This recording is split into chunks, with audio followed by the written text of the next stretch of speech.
setbacks with these systems. You have a one-time activation code for the PlayStation 4 and or Xbox One, so it only works on your console, a one-time activation code, which is no good after one time activating it. There were a lot of setbacks, along with backwards capability not being available on these consoles, forcing you to buy a brand new video game library for either console, including the new WWE video game for your library.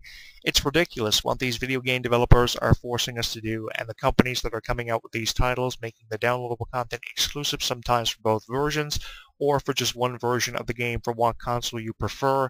I hate it. WWE 2K15 was expecting a lot out of this game, didn't get what I had expected, and that's why I'm posting this video out of reluctancy for 2K16 on my YouTube channel at Jonathan Clarke 22 without even having played 2K16 or having seen a lot of content about this game. Now, I do have a brief trailer posted for you over on our Facebook page at HEW Entertainment and on Twitter at Jonathan Clarke 1, and the reason why I'm putting this video out there, I think it's really a buyer beware situation. You really have to judge whether or not you want to purchase this game for the price difference of $10. The game prices have gone up from years prior. Without tax, they are $59.99 on the older consoles, PS3 and Xbox 360, and for the newer consoles, there's a difference of $10 in there without tax. So you're looking at about $75 to $80, somewhere within that price range for a PlayStation 4 or Xbox One version of the game. And really what you have to ask yourself at the end of the day before purchasing the game, is it really worth it?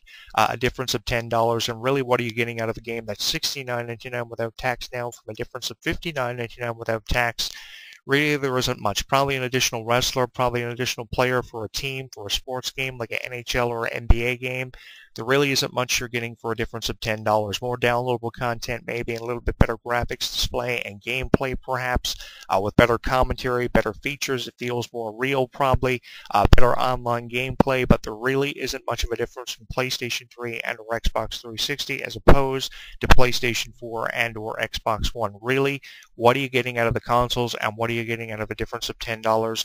Really not much. Downloadable content probably is where it's at right now, and that's what we're coming into with video games. From a difference of PlayStation 2 and the original Xbox, there wasn't so much emphasis on downloadable content, and there wasn't much downloadable content. Now there's way more downloadable content that you have to pay for. That's something else to throw in there. The content is not free, as opposed to something that's offered with the game when you purchase it with a code, a one-time activation code for the store for PlayStation or Xbox. It's really ridiculous what they're making you do and forcing you to do, and I'm really not looking forward to it. What will they replace NXT mode with, and what will they update for My Career mode this year?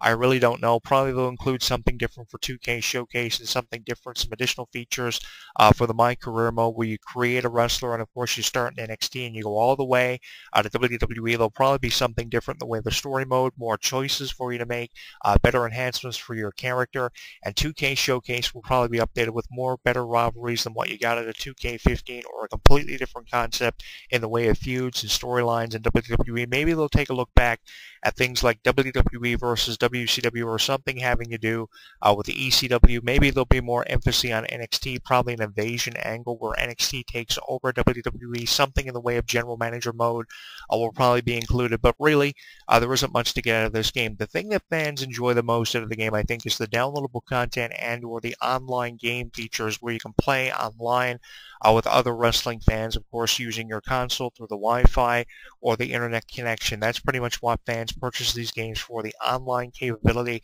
and playing with friends online or people they meet online through different chat networks and things like that, along with the downloadable content. It's not for the campaign that you're getting out of the game, because really the campaign modes of these games in recent years really aren't offering a lot. I look forward to the campaign every year of a sports title, especially the wrestling titles, and when the campaign lets me down, that's when I determine whether or not the game is actually worth the price the game was going for. Obviously the price is at top dollar because of the name attached to the game, and because WWE is attached to the game, you're going to pay top dollar for the game regardless of the game's features, the campaign, the online features, the capability of downloadable content. You're not really getting much out of the campaign, and when I see the campaign is not really worth it as opposed to, you know, what I thought the game's campaign was going to offer us, that's when I determine whether or not the game was really worth the price that you had to pay for the game, and I say to myself whether or not this game was really worth it. And I would recommend a role-playing game in the way of a Kingdom Hearts or a Final fantasy game before I ever won a sports title. Because really, what are you getting out of the sports titles? You know, you see all these video game review shows on television and on the internet, these YouTube videos that are reviewing these games all the time. Really, what are you getting out of it? You're getting a little bit better gameplay, a little bit better commentary, and a little bit better presentation of the game. But really, the rosters are updated a little bit, and you have 1 or 2 new moves added into the game, and a couple of little features that you didn't get with the year's previous release. So really, you're not getting much out of these games. If you have one sports title, as it's been said over the years, you have them all in the way of hockey games or baseball games or NBA games. Pretty much is the same thing. You know, the updated roster, 1 or 2 new moves added into the set, and a couple of features for the online gameplay, perhaps, and really nothing else is added in. You have better commentary with more phrases and catchphrases added into the commentary. You have over 90,000 commentary lines, which I think they updated for NHL 15 this year. They updated the commentary significantly with over 90,000 lines of commentary, and a difference from 2K14's release of the NHL video game. So there really wasn't much in the way offered for the updated versions of the games over the years, and I don't expect much out of 2K16. Probably updated commentary with over 90,000 lines of commentary to make the commentary feel more realistic. Probably updated visuals for the game. The biggest thing about forcing you to upgrade is so they can get the gameplay and the graphics in there as opposed to the previous console's release. So really there isn't much to look forward to with this game, and it's only early, so we probably shouldn't be posting these negative reviews about 2K16 as early as what we are, but we're 2 months away from 2K16, and obviously additional information will become available. I know ProWrestling.com started talking about this awfully early with very little information available about the game. They were teasing the roster, and they have released a brief look at the roster. I know WWE Network takes a look at the roster in a special they do every year for the game. I know they did it last year for 2K15 with Sting and Bret Hart and The Rock sitting in doing thoughts on the game, and they're probably going to do the same thing this year, but the roster doesn't look much different from last year, and or does the campaign of the game. So really, what are you getting out of this? I really don't know, but I think it's really a buyer beware situation is really what this comes down to, and it's going to be up to you entirely whether or not you purchase this game as part of your video game library. I wouldn't recommend it to many people with how 2K15 let me down, and I'm pretty much basing it off of how 2K15 let me down from last year. They got to do something to make up for last year and what they gave us for 2K15. I thought I was going to get more out of the game, and I didn't, and it really pissed me off. The price of the game, how the game was advertised, the advertisement campaign was really there. WWE and 2K obviously spent on the advertising campaign having John Cena in the trailer. It's going to be really interesting to see who's on the cover of 2K16 this year. In previous years, we had The Rock and John Cena and CM Punk for 13 right through to 15, so it's going to be interesting to see who is on the front of the cover, who is a part of the campaign promoting this game. Is a difference from John Cena from 2K15 and The Rock the year before that.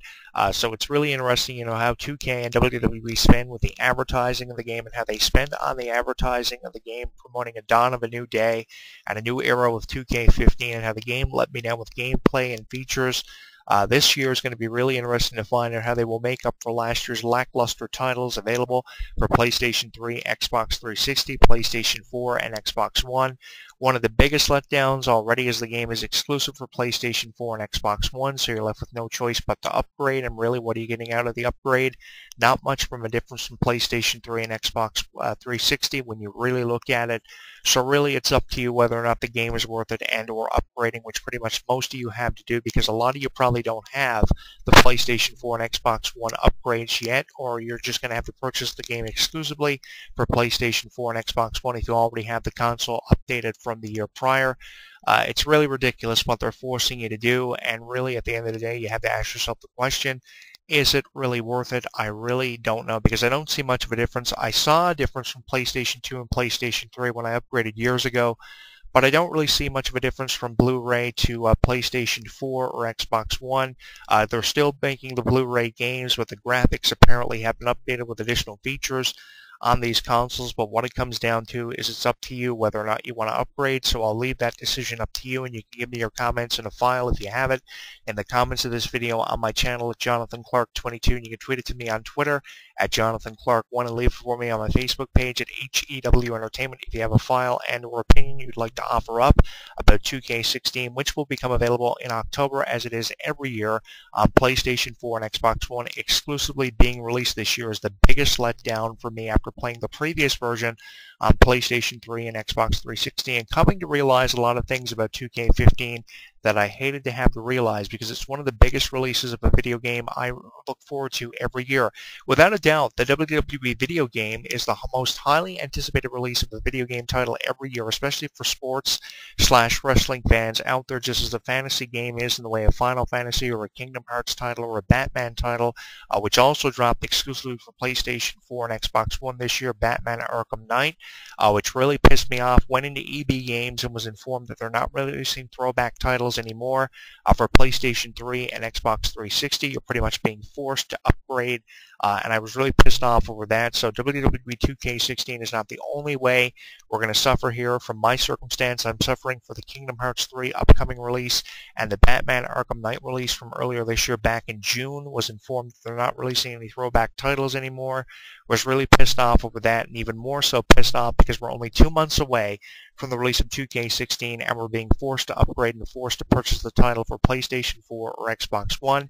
Give me your opinion if you have it on our YouTube channel at Jonathan Clarke 22, on Twitter at Jonathan Clarke 1, and on Facebook at HEW Entertainment, because there's not much of an opinion to be offered. I know that about this game, but I'll throw this video up as a featured video on my channel at Jonathan Clarke 22 for you to leave it for me in the comments. Include any links of photos or videos of the gameplay if you have it, and I will see you next week. Jason Derulo and Want You to Want Me is coming up for you now, and I will see you really soon. Like what you hear? Tell us on Facebook, Twitter, and YouTube.